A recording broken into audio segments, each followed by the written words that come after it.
The sun beat down mercilessly on the freight yard, turning the black asphalt into a simmering griddle. Heat waves shimmered in the distance, making the horizon blur like a mirage. The air was heavy with the smells of diesel fuel, hot metal, and a faint tang of sweat from the workers. The sounds of the yard were constant and unrelenting, the rumble of engines, the clang of chains, and the rhythmic beeping of reversing trucks, all blending into a rough, industrial symphony. Among the chaos, no one really paid attention to Jake. He was just another truck driver, a quiet, unassuming man with a weathered face that spoke of long days and endless miles on the road. He wore the same uniform every day, a plain gray shirt tucked into worn-out jeans, scuffed work boots, and a faded baseball cap that he always pulled low over his eyes. If you walked past him, you might have thought he was just another worker, someone who showed up, did his job, and left without a word. And for the most part, that's exactly how Jake wanted it to be. But if you looked closely, if you really paid attention, you'd notice there was something different about him. Jake's movements were deliberate, almost too precise for a man in his line of work. When he adjusted the massive levers to load freight onto his truck, his hands never trembled, and his grip was firm. His eyes, a piercing gray, scanned the yard constantly, as if cataloging every detail. He didn't speak much, but when he did, his voice carried a weight that made people stop and listen, even if they couldn't quite explain why. The other workers didn't ask questions about Jake. He was the type of guy who kept to himself, didn't complain, and always got the job done. Some thought he was just a loner, a man who preferred the company of machines over people. Others whispered rumors about him in the break room, spinning tales that ranged from mildly intriguing to downright unbelievable. "I heard he used to be a cop," one loader would say, lowering his voice like he was sharing a state secret. "Nah, he's military," another would counter. "Special forces or something. You can tell by the way he moves." But no one knew for sure. Jake never confirmed or denied any of the stories. He just went about his business, letting the gossip swirl around him like dust in the wind. That afternoon, Jake was parked in his usual spot near the far edge of the yard, away from the main hustle and bustle. His truck, an old but reliable rig he affectionately called Ironhide, was gleaming under the sun, freshly polished despite the dirt and grime of the yard. Jake had just finished securing a load of heavy cargo, a stack of steel beams bound for a construction site downtown. He leaned against the side of the truck, wiping his brow with a rag and taking a long sip from his water bottle. From a distance, he looked like any other driver taking a quick break before hitting the road. But Jake wasn't just taking a break. He was watching. The freight yard had its usual share of noise and activity, but something felt different today. Jake couldn't quite put his finger on it, but his instincts were buzzing like an alarm. It wasn't anything obvious, just a subtle shift in the atmosphere, like the calm before a storm. He scanned the yard with his sharp eyes, taking in every detail. The workers were going about their tasks, forklifts zipped back and forth, and the foreman was shouting instructions into his radio. On the surface, everything seemed normal. But Jake had learned long ago to trust his gut, and right now, his gut was telling him to stay alert. That's when he heard it, a low, rumbling sound that didn't belong. It started faintly, almost blending into the cacophony of the yard, but it grew louder with each passing second. Jake turned his head toward the source, and his suspicions were confirmed. A gang of bikers was approaching, their motorcycles roaring like a pack of wild animals. There were at least 6 of them, dressed in black leather and denim, their jackets adorned with skull patches and fiery designs. They moved together in a tight formation, their engines growling in unison as they weaved through the parked trucks and stacks of cargo. The bikers weren't just passing through. They were headed straight for the center of the yard. Jake didn't move. He stayed where he was, leaning casually against Ironhide, but his eyes never left the bikers. They rolled to a stop a few yards away from a group of workers who had been unloading a shipment of heavy machinery. The leader of the gang, a burly man with a thick beard and mirrored sunglasses, stepped off his bike and swaggered toward the workers. He was holding a cigarette in one hand and a chain in the other, swinging it lazily as he walked. "Hey, fellas," the leader said, his voice loud and brash. "We're just here to borrow a few things. You don't mind, do you?" His tone was mocking, but there was an edge to it, a thinly veiled threat that made the workers exchange uneasy glances. One of them, a young guy who couldn't have been more than 20, opened his mouth to say something, but the leader cut him off. "Relax, kid. No one's getting hurt if you play nice." Jake watched the scene unfold, his expression unreadable. He didn't know these bikers, but he knew their type. They thrived on intimidation, using fear to get what they wanted. Most people would back down in the face of their bluster, handing over whatever they asked for just to avoid trouble. And judging by the way the workers were shifting uncomfortably, that's exactly what was about to happen. But not if Jake had anything to say about it. He straightened up, tossing the rag into the cab of his truck. His movements were unhurried, almost lazy, but his mind was already racing. He didn't like getting involved in other people's problems. It was a rule he'd lived by for years. But there were some things he couldn't ignore, and watching a gang of bullies terrorize innocent workers was one of them. Besides, he had a feeling these bikers didn't realize who they were dealing with. Jake wasn't just a truck driver. He had a past that had taught him how to handle situations exactly like this. As he took a step forward, Jake's shadow stretched long across the asphalt, cutting through the midday heat like a knife. The bikers didn't notice him yet, too busy laughing and making demands. But they would notice soon enough. And when they did, they'd wish they had picked a different yard, a different day, and a different man to mess with. Because Jake wasn't just any man. He was a storm waiting to be unleashed. The freight yard seemed to hold its breath as the bikers settled into their chosen spot, their presence casting a shadow over the workers nearby. The gang leader, still swinging his chain like a predator toying with its prey, barked out orders to his crew. "Check those crates," he said, gesturing toward a stack of cargo marked with fragile stickers. "Bet there's something worth taking in there." One of the bikers, a wiry man with tattoos snaking up his neck, grinned and hopped off his bike. He walked toward the crates, his boots crunching against the gravel. The workers exchanged nervous glances, unsure whether to intervene or step back. Jake saw the indecision in their faces. They weren't cowards, they were just regular people who didn't want trouble. The wiry biker gave the crate a sharp kick, dislodging the top. Glass shattered inside, and the sound made everyone wince. "Oops," he said with a smirk, glancing back at the gang leader. "Guess it wasn't so fragile after all." Jake felt his jaw tighten. He stayed rooted to the spot, his hands resting loosely at his sides. Years of experience had taught him to assess a situation before acting. His eyes darted to the gang leader, then to the rest of the bikers. They were scattered but close enough to regroup quickly if things got heated. Jake noted the weapons. Some of them carried chains, a crowbar, and a knife that glinted in the sunlight. These weren't amateurs looking for a quick score. They were organized, methodical. But so was Jake.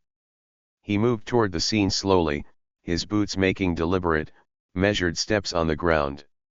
He wasn't trying to hide, but he wasn't making a spectacle of himself either. His goal was to approach without drawing attention until the right moment. "Hey," the young worker from earlier suddenly blurted, stepping forward. His voice trembled, but there was a flicker of courage in his eyes. "You can't just do that. This stuff isn't yours." The gang leader turned to him, the mirrored lenses of his sunglasses reflecting the young man's face back at him.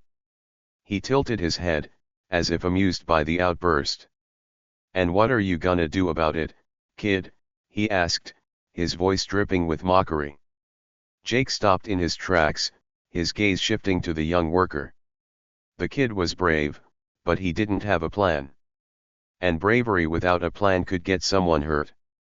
Before Jake could step in, the leader raised his chain and took a threatening step toward the worker. "How about you mind your own business?" the leader growled, his tone darkening. The kid flinched but stood his ground, though his fear was obvious. Jake decided it was time. "Why don't you leave the kid alone?" Jake's voice cut through the air like a blade, low and steady but commanding enough to make everyone pause. The gang leader turned slowly, his head cocked in surprise. The rest of the bikers followed his gaze, their expressions shifting from amusement to mild annoyance. Jake kept walking, closing the distance between him and the gang with the same calm, unhurried pace. "And who are you supposed to be?" the leader asked, lowering his chain slightly but keeping a firm grip on it. "Just a truck driver," Jake said, stopping a few feet away from the group. He kept his posture relaxed, his hands hanging loosely at his sides. "But I don't like bullies." The leader chuckled, the sound sharp and humorless. "Oh, you don't like bullies, huh? Well, this isn't your fight, old man. Why don't you go back to your truck and let the grown UPS handle this?" Jake tilted his head, a faint smile playing at the corners of his lips. "Funny thing about fights," he said. "They have a way of becoming everyone's problem." The gang leader's smirk faltered for a fraction of a second, but he quickly recovered. "You got a death wish or something? You don't know who you're messing with." Jake shrugged. "Maybe.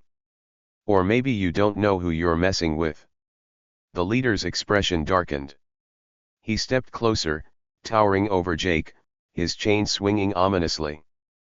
But Jake didn't flinch.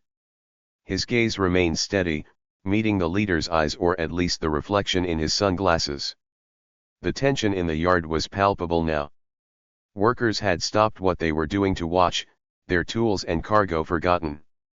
The bikers shifted uneasily, sensing a shift in the dynamic but unable to pinpoint what it was. One of the gang members, a burly man with a shaved head, muttered, "Boss, let's just take what we came for and go. This guy's not worth it." But the leader wasn't backing down. His pride was on the line now, and he wasn't about to let some random truck driver show him up in front of his crew. "You got a lot of nerve," he said, his voice low and menacing. "But I'll give you one last chance. Walk away, old man. Or you're gonna regret it." Jake didn't move. If anything, he seemed even more relaxed than before, like a coiled spring waiting for the right moment to release. "I'm not the one who's gonna regret this," he said, his voice calm but edged with steel. The leader's patience snapped. He swung the chain with a sharp flick of his wrist, aiming for Jake's shoulder. The move was fast, but Jake was faster. In one fluid motion, he stepped aside, the chain whipping past him harmlessly. Before the leader could react, Jake's hand shot out and grabbed the chain mid-swing, yanking it with enough force to pull the leader off balance. The crowd gasped, and for a moment, everything seemed to freeze. Jake didn't waste a second. He twisted the chain out of the leader's grip and tossed it aside, the metal clanging loudly against the ground. Then he stepped forward, his face inches from the leader's. "Now," Jake said, his voice low and steady, "why don't you pack up your toys and leave before this gets ugly?" The leader stared at him, his mouth opening and closing like a fish out of water. He had expected fear, resistance maybe, but not this level of skill or confidence. "Boss," one of the bikers said hesitantly, looking between Jake and the leader. The leader's jaw tightened, his pride warring with his instincts. But before he could make a decision, Jake took another step forward, his presence overwhelming. "I don't want to hurt anyone," Jake said, his tone firm but almost kind. "But if you don't leave, I won't have a choice." The bikers exchanged uneasy glances. The balance of power had shifted, and they could feel it. Finally, the leader spat on the ground and muttered, "Let's go." The gang reluctantly mounted their bikes, their engines growling as they prepared to leave.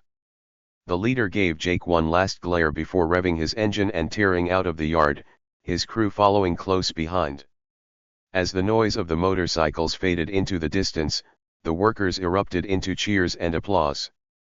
Jake turned back to them, his expression as calm and unreadable as ever. "All right," he said, brushing his hands off on his jeans. "Let's get back to work." And just like that, he walked back to his truck, leaving the workers in awe and the freight yard buzzing with whispers about the quiet man who had stood up to the gang and won. They came like a thunderstorm brewing on the horizon, loud, aggressive, and impossible to ignore. The gang of bikers tore into the freight yard, their engines roaring like a pack of wild animals announcing their arrival. Dust kicked up in swirling clouds as they skidded to a halt, their boots crunching against the gravel as they dismounted. The leader of the group, a man everyone in the area knew only as Razor, stepped forward. He was tall and wiry, with a mean glint in his eyes that dared anyone to challenge him. His leather jacket was patched with symbols and skulls, each one a silent testament to the chaos he'd left behind in other places. His gang followed close, each member as rough-looking as the last, tattoos crawling up their necks, chains dangling from their belts, and smirks that made it clear they had no intention of playing by anyone's rules. The freight yard fell silent. Workers froze mid-task, their eyes darting toward the new arrivals. No one said a word, but the tension was as thick as the diesel fumes hanging in the air. The gang spread out like wolves claiming territory, their movements deliberate, their presence commanding. Jake noticed them, of course. It was hard not to. But he didn't let his gaze linger. He kept his focus on the crates in front of him, methodically loading them into his rig. His calloused hands worked with the precision of someone who had done this 1,000 times before. But Jake was watching. Through the corner of his eye, he tracked every step the gang took. Razor's boots crunched louder than the others, his swagger exaggerated as if daring someone to make a move. His gang began to fan out, examining the freight yard with the sharp eyes of predators scouting for prey. "That your truck?" one of them called out to a young worker nearby. The kid, barely in his 20s and still wet behind the ears, froze.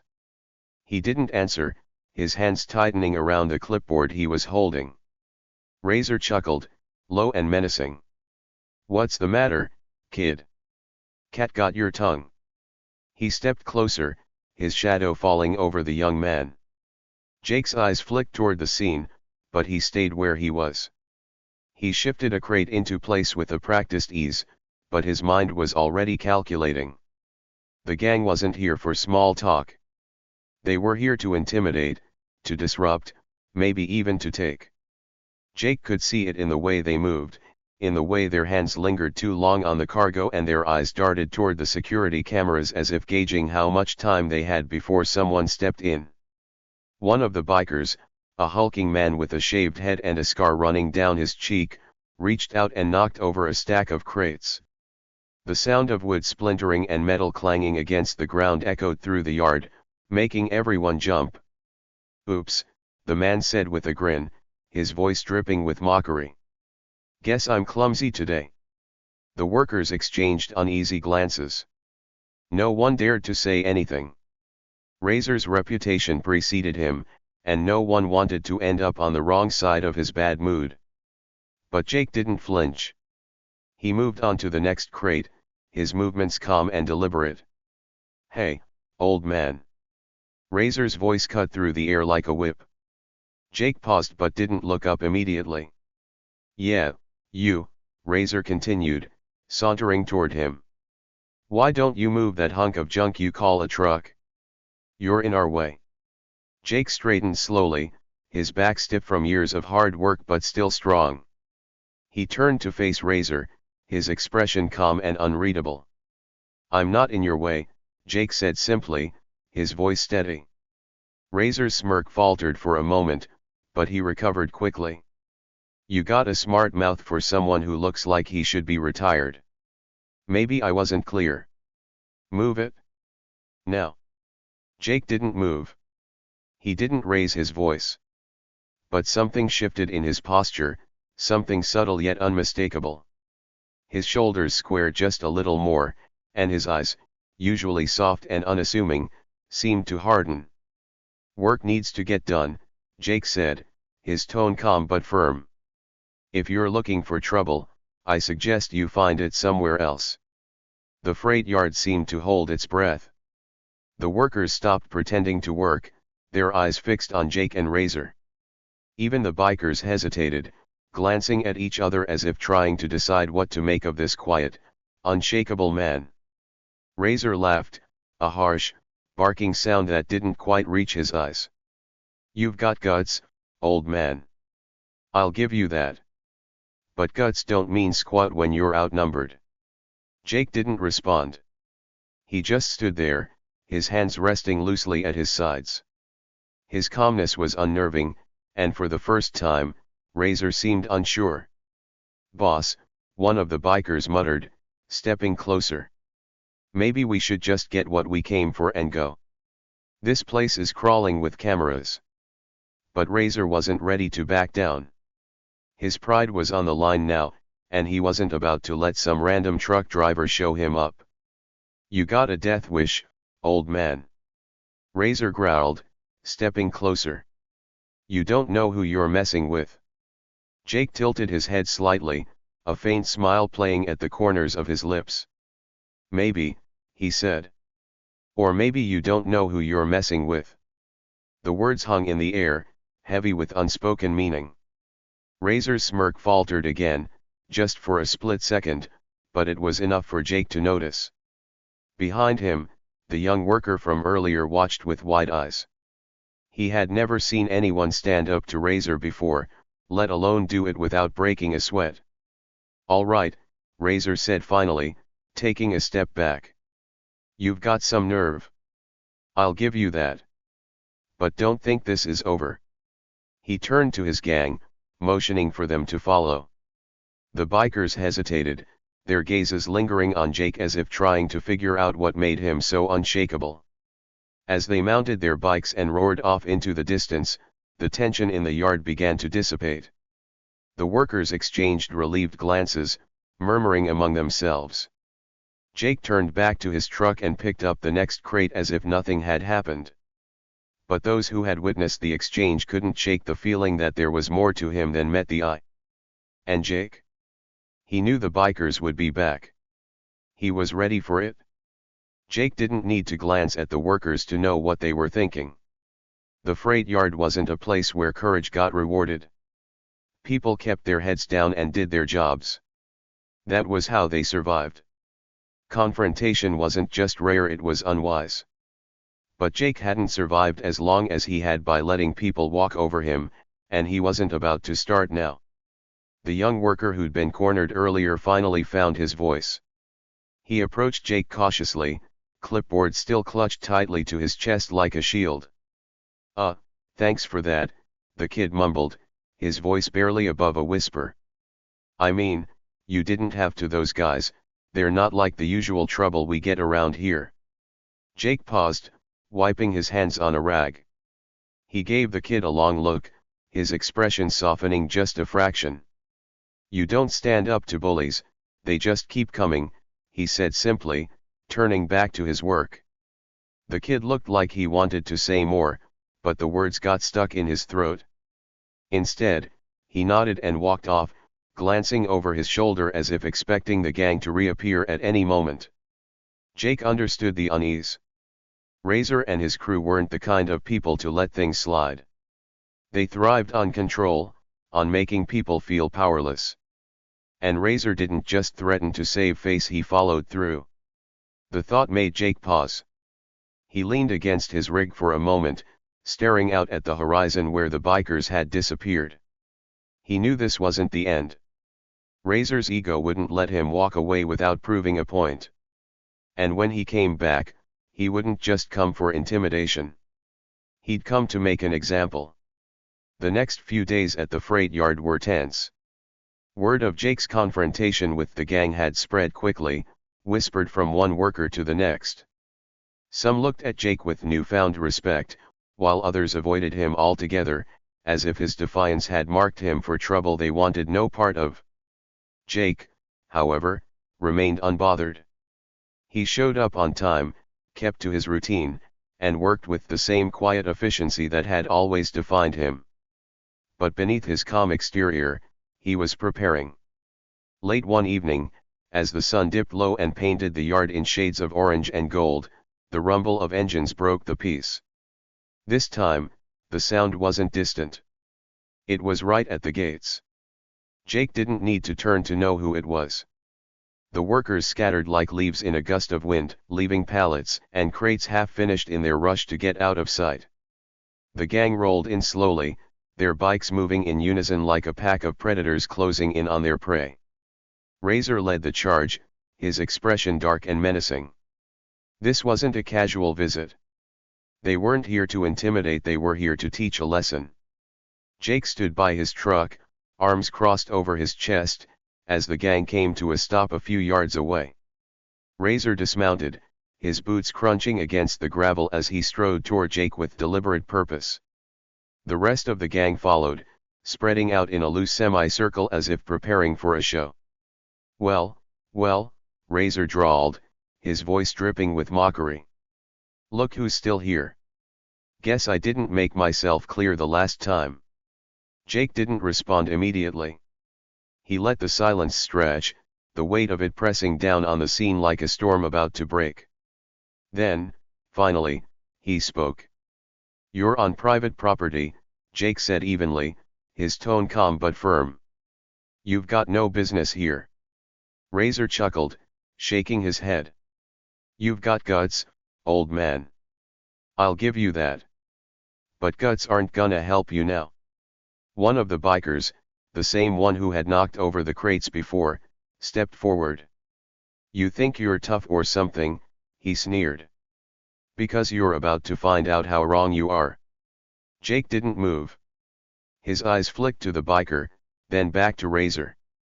You don't want to do this, he said quietly. The words were simple, almost gentle, but there was something in Jake's tone that made a few of the bikers hesitate. It wasn't a threat, exactly, but it wasn't a plea either. It was a statement of fact, delivered with the kind of certainty that only came from experience. But Razor wasn't one to back down. He reached out and grabbed Jake's shirt, pulling him forward. You think you can tell me what I want, he snarled. You don't get it, do you? This is my town. My rules. Jake's expression didn't change. He didn't fight back, didn't even flinch. Instead, he looked Razor in the eye and said, You're making a mistake. The words seemed to ignite something in Razor. He shoved Jake back, hard enough to make him stumble, and turned to his crew. Show him what happens to people who don't respect us, he barked. Two bikers stepped forward, grinning like wolves closing in on a cornered animal. They grabbed a crate from the stack nearest Jake's truck and threw it to the ground, the contents spilling out in a noisy cascade. Another biker kicked over a pallet, sending more cargo crashing to the ground. Jake's jaw tightened, but he didn't move. He watched silently as the gang wreaked havoc, their laughter echoing through the yard. The workers watched from the shadows, too afraid to intervene but too curious to look away. Then, finally, Jake spoke. That's enough. The bikers froze, their laughter dying in their throats. Razor turned to Jake, his smirk widening. Or what, he taunted. You gonna stop us? Jake didn't answer right away. He stepped forward, his movements slow and deliberate. His faded cap cast a shadow over his eyes, but the set of his jaw and the tension in his shoulders made it clear that he wasn't backing down. You've had your fun, Jake said, his voice low but steady. Now get out of here before you regret it. For a moment, no one moved. The gang stared at Jake as if trying to decide whether he was brave or just plain crazy. Razor, however, wasn't about to let some truck driver tell him what to do. I don't think you understand how this works, Razor said, taking a step closer. You don't tell us what to do. We tell you. Jake sighed, the kind of sigh that came from a deep well of patience finally running dry. Last chance, he said. Walk away. Razor laughed, a sharp, mocking sound that echoed through the yard. "You really think you can take us all on?" he sneered. "You're outnumbered, old man." Jake tilted his head slightly, a faint smile playing at the corners of his lips. "Maybe," he said. "But you're still outmatched." The freight yard grew quieter as the day stretched into late afternoon. The usual sounds of workers shouting, forklifts beeping, and trucks idling seemed muted, as if the entire yard was holding its breath. The bikers, emboldened by Razor's leadership, had spread out, their loud engines and mocking laughter filling the air like an ominous drumbeat. They weren't in a rush. To them, this was a game, a chance to flaunt their dominance. A few bikers leaned casually against a stack of crates, their boots scuffing the wood as they joked and laughed at Jake's expense. Others circled the lot on their bikes, revving their engines and weaving dangerously close to workers